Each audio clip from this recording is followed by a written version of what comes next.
আমাদের প্রবাসীর কান্নাগুলো কেউ দেখে না, আমাদের হাসিগুলো সবাই দেখে। কারণ আমরা হাসতে জানি, আমরা কাঁদতে জানি না।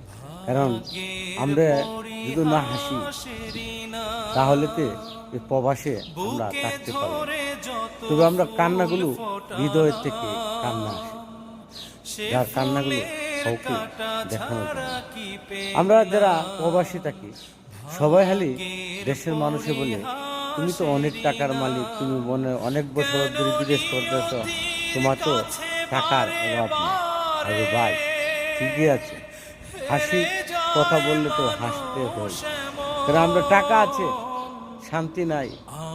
আমরা টাকা নাই, তারপর আপনাকে বলে আমরা টাকা আছে, তারপরে আমি বললাম আমরা শান্তি নাই। কারণ আমরা দূর প্রবাসী একটা মানুষের টাকা